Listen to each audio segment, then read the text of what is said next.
नमस्कार, मैं नीलेश डामसे, सहायक प्राध्यापक स्नातक एवं स्नातकोत्तर हिंदी विभाग, मालती वसंत दादा पाटिल कन्या महाविद्यालय इस्लामपुर से आप सभी का आज के इस वीडियो व्याख्यान में हार्दिक स्वागत करता हूं। तो आज के इस व्याख्यान को शुरू करने से पहले मैं आप सभी से एक निवेदन करना चाहूँगा कि हिंदी साहित्य अध्ययन के लिए आप मेरे YouTube चैनल को ज़रूर लाइक और सब्सक्राइब करें। तो आज के इस व्याख्यान में हम हिंदी साहित्य अध्ययन के अंतर्गत हिंदी कहानी विधा के प्रकारों का अध्ययन करेंगे। तो आइए आज के अध्ययन में पढ़ते हैं हिंदी कहानी विधा के प्रकार। आधुनिक गद्य विधाओं की अत्यंत लोकप्रिय ऐसी विधा है कहानी। कहानी यह विधा मनुष्य के साथ 3 प्रकार से जुड़ी हुई है। इनमें पहले हैं उद्देश्य के आधार पर, दूसरे हैं तत्वों के आधार पर और तीसरे रूप में विषय वस्तु के आधार पर कहानी पाठकों के साथ जुड़ी हुई है। तो इन्हीं 3 प्रकारों के अंतर्गत हिंदी कहानी लिखी जाती है और यही कहानी के 3 मुख्य प्रकार हैं। तो आइए अब कहानी के इन प्रकारों को हम विस्तार से देख लेते हैं। इसमें पहला कहानी का जो प्रकार है वह है उद्देश्य के आधार पर कहानी। इसके अंतर्गत आदर्शवादी कहानी यह कहानी का पहला प्रकार है। आदर्शवादी कहानी में आदर्शवाद प्रमुख विषय होता है। आदर्शवाद को ही प्रमुखता देते हुए ये कहानियाँ लिखी जाती है। प्रेमचंद की शुरुआती कहानियाँ इस कहानी के अंतर्गत आती हैं। प्रेमचंद की ईदगाह, नमक का दरोगा, ये कहानियाँ आदर्शवादी कहानी के उत्तम उदाहरण हैं। इसमें दूसरा प्रकार जो है वह है यथार्थवादी कहानी। यथार्थवादी कहानी में वास्तविकता के प्रति एक नया दृष्टिकोण कहानीकार प्रस्तुत करता है। समाज में जो भी वास्तविक परिस्थितियां होती है उन परिस्थितियों का यथार्थ चित्रण कर कहानीकार एक नया दृष्टिकोण प्रस्तुत करता है। प्रेमचंद की कफन, पूस की रात इस प्रकार यथार्थवादी कहानी के उत्तम उदाहरण हैं। इसमें तीसरा प्रकार जो है वह है समन्वयवादी कहानी। समन्वयवादी कहानियों की विशेषता यह होती है कि इन कहानियों में आदर्श और यथार्थ इन दोनों का समन्वय होता है।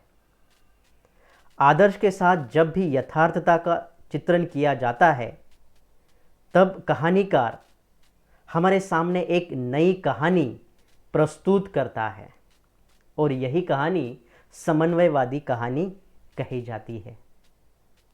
प्रसाद की आकाशदीप, चंद्रधर शर्मा गुलेरी की उसने कहा था समन्वयवादी कहानी के उत्तम उदाहरण हैं।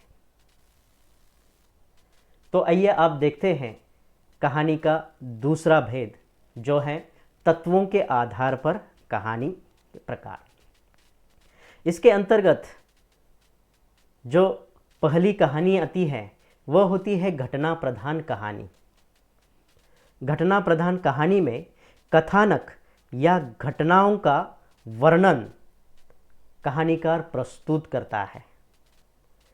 इस प्रकार की कहानियों के केंद्र स्थान में कोई घटना होती है और उसी के आधार पर कहानी का निर्माण होता है। चंद्रधर शर्मा गुलेरी की उसने कहा था, कमलेश्वर की दिल्ली में एक मौत इस प्रकार की कहानी के उत्तम उदाहरण है। दूसरा प्रकार इसके अंतर्गत जो आता है वह है चरित्र प्रधान कहानी। चरित्र प्रधान कहानी में कहानीकार चरित्रों का चित्रण करने में पूरी तरह से आकृष्ट रहता है। चरित्र प्रधान कहानियों में कहानीकार की दृष्टि पात्रों के चरित्र चित्रण पर केंद्रित रहती है। इस प्रकार की कहानियों में प्रमुख पात्र को केंद्र में रखकर ही पूरी कहानी लिखी जाती है। यहाँ पर कहानीकार उन पात्रों की चारित्रिक विशेषताएं भी दिखाता है।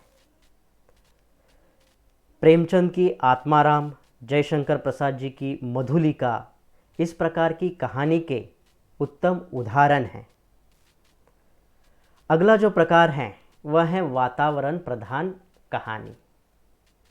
वातावरण प्रधान कहानियों में वातावरण को प्रमुख रूप से प्रस्तुत किया जाता है। इस प्रकार की कहानी में वातावरण का सजीव चित्रण प्रस्तुत किया जाता है और उसी के आधार पर कहानी रची जाती है। अज्ञेय की रोज तथा भगवती चरण वर्मा की दो बाकें इस प्रकार के कहानी के उत्तम उदाहरण हैं। इसके अंतर्गत अगला जो प्रकार है कहानी का वह है भाव प्रधान कहानी। तो भाव प्रधान कहानी में कहानीकार पात्रों के मनोभावों की अभिव्यक्ति करता है। इस तरह की कहानी में पात्रों की विभिन्न मनस्थितियों का चित्रण किया जाता है। इन मनस्थितियों के चित्रण के द्वारा कहानीकार एक बड़े उद्देश्य को हमारे सामने प्रस्तुत करता है और यह उद्देश्य भाव से प्रेरित होता है। प्रसाद की आकाशदीप, फणीश्वरनाथ रेणु की तीसरी कसम, ठेस आदि इस प्रकार की कहानी के उत्तम उदाहरण हैं। कहानी का अगला जो प्रकार होता है वह विषय वस्तु के आधार पर होता है और इसके अंतर्गत जो पहली कहानी आती है वह ऐतिहासिक कहानी होती है। तो इस प्रकार ऐतिहासिक कहानी में किसी ऐतिहासिक घटना, ऐतिहासिक पात्र तथा वातावरण आदि का चित्रण कहानीकार प्रस्तुत करता है। इसके माध्यम से कहानीकार नया उद्देश्य, नई समस्या आदि का चित्रण हमारे सामने प्रस्तुत करना चाहता है। प्रसाद की प्रतिध्वनि, छाया इस प्रकार की कहानी के उत्तम उदाहरण हैं। इसमें दूसरा प्रकार जो है वह है सामाजिक कहानी। सामाजिक कहानियों में समाज की बातें, समाज के संबंध, समाज के रीति रिवाज, समाज की विभिन्न समस्याएं, संस्कृतियां, अंधश्रद्धा आदि का चित्रण दिखाई देता है। साथ ही समाज के वर्गों की बात, शोषक शोषित वर्ग का चित्रण आदि हमें सामाजिक कहानी में दिखाई देता है। प्रेमचंद की पूस की रात, कफन, नमक का दरोगा, सदगति इस प्रकार की कहानी के उत्तम उदाहरण हैं। इसके बाद अगला जो भेद प्रकार कहानी का होता है वह राजनीतिक कहानी है। राजनीतिक कहानी में राजनीति से ही संबंधित घटनाओं, पात्रों, राजनीतिक परिस्थितियों आदि का चित्रण किया जाता है।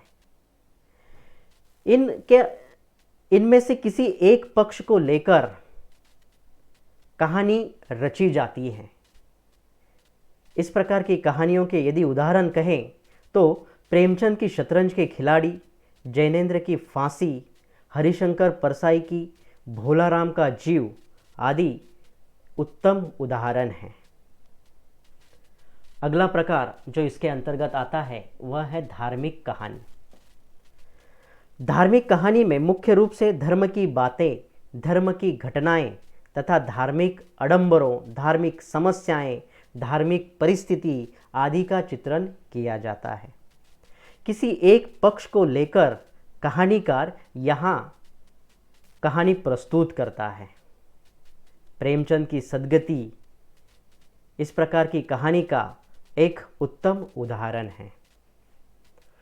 अगला प्रकार जो इसके अंतर्गत आता है कहानी का वह है मनोवैज्ञानिक कहानी।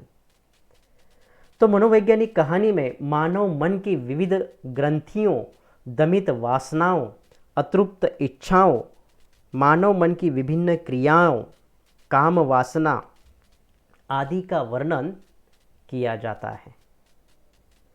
इस प्रकार की कहानी में मानव की विभिन्न इच्छाओं को प्रस्तुत करने का प्रयास कहानीकार करता है।